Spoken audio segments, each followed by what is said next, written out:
Well, hello and welcome to Hamilton Homestead. This is Adrienne. My neighbor loaned me this book from her mother's cookbook collection, and it's called the Modern Priscilla Cook Book. It was published back in 1924 and is one of the first collection of recipes published that used exact measurements and standardized procedures. You know, more than a sifter full of flour and a good pinch of this or that. Modern Priscilla wanted to be a bit more specific and give the end result a reasonable chance of consistent success. Now, besides the 1,000 home-tested recipes in this book, it also has helpful sections like tips and hints and tables of weights and measures, lists of substitutions, canning charts, menus for every occasion, nutritional advice, and even instructions on table setting. This book beautifully expresses the way that Americans cooked well into the latter part of the 20th century. It was really fun thumbing through this cookbook, and I found myself jotting down pages to revisit and recipes that look like I should give them a go. Like eggs planked, which is eggs nested in mashed potatoes and then baked and garnished with parsley and radishes. A potato salad that uses hot dressing that is added to the cooked potatoes and can be served hot or cold. And a recipe for mayonnaise that uses gelatin. What? A potato puff side dish that uses beaten egg whites, and a lamb pie recipe where the crust ingredients include cooked rice. That sounds amazing. The oatmeal bread recipe I'm trying today uses oats, of course, and the other ingredients are pretty basic. It should go together very quickly, and it has only one rise period, so let's get going.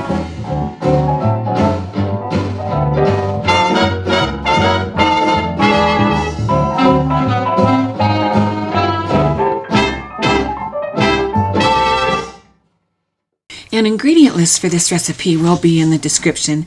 I'm going to stick to the recipe best I can. However, shortening is highly processed and not good for us. It actually causes chaos in our bodies, like inflammation, and disrupts cell membrane function and contributes to insulin resistance and a host of other undesirable side effects.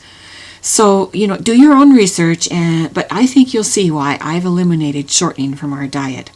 Also, I don't have rolled oats, so I will use the Quaker oats I have in my pantry, which means I don't need to scald the oats. I can merely add my Quaker oats to the boiling water and let them soak for a bit.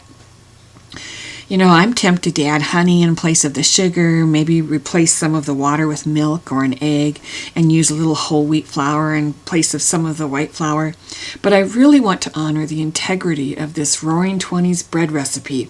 So I'll stick to the recipe with the exception of using butter in place of the shortening and omitting the nut meats due to a nut allergy in our family.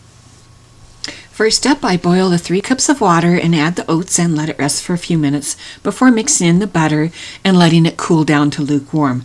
And then I'll dissolve the yeast in 1 cup of warm water and 1 tablespoon of sugar. And the sugar gives the yeast something to feed on as it wakes up. Now, this is an old recipe and it calls for 2 cakes of yeast.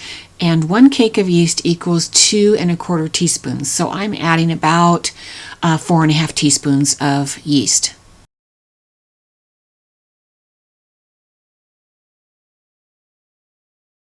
Then, after the yeast begins to dissolve, we will add all of the ingredients to the mixing bowl and begin mixing.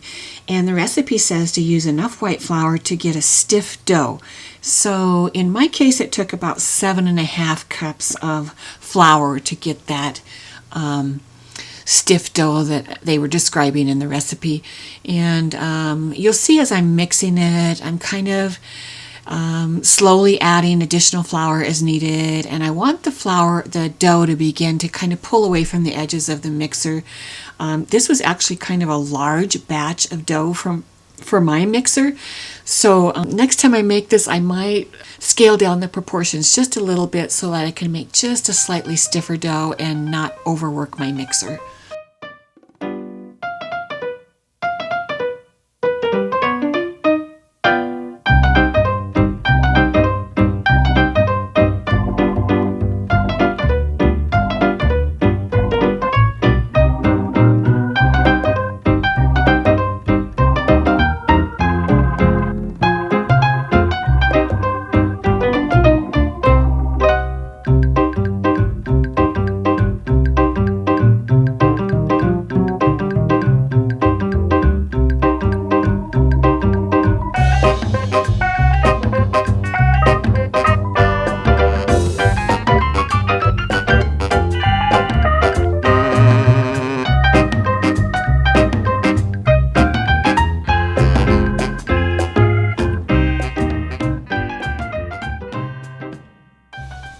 The dough is coming together very nicely. You know, back in the 20s, they didn't have fancy mixers like this. They had elbow grease and wooden spoons and a whole lot of patience. Thankfully, today's mixers make bread making so much quicker and easier and satisfying. If you're enjoying this video, please tap that subscribe button. Give this video a thumbs up if you love old-fashioned recipes. And hey, tell us in the comments, what's your favorite homemade bread? We'd love to hear from you. Okay, so that was a lot of mixing, but I wanted you to see how I use the dough hook and hand mix the flour and the liquid together in the beginning to kind of give my mixer a bit of a head start.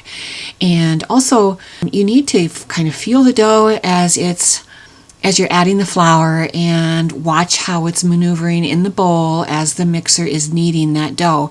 And the more batches of bread you make, the more comfortable you'll be determining when you have enough flour in that dough.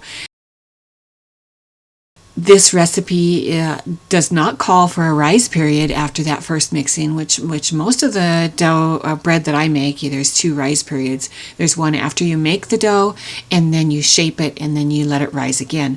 In this case, as soon as the dough is mixed, you shape it and put it in the bread pans.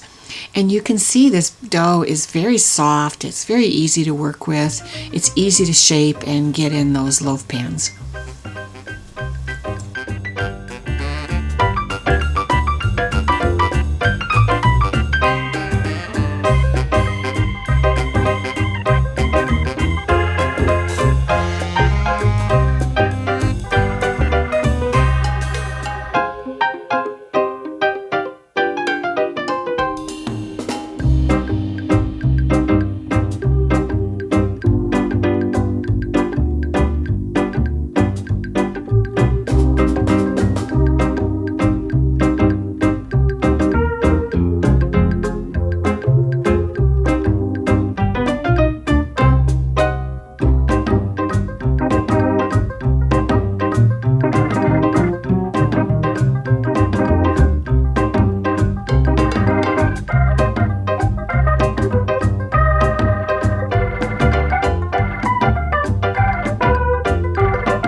Okay, as I shape this for the loaf pan, what I do is I'm just taking my hands, obviously, and just kind of shaping that dough into kind of a slight rectangle.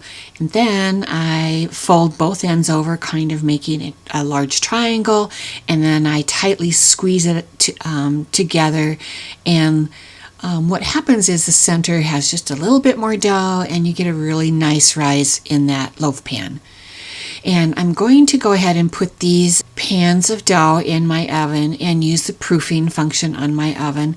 I will cover those pans with a damp cloth just so they don't dry out, and I'll let them rise for about 35 to 40 minutes before taking them out and preheating my oven.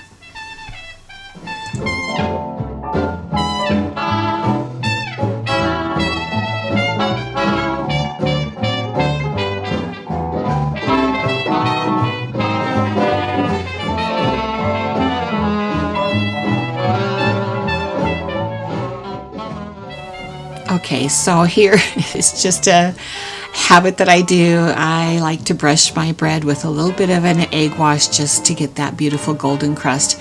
This recipe did not call for that, and I just kind of found myself doing it before I even realized I was doing it.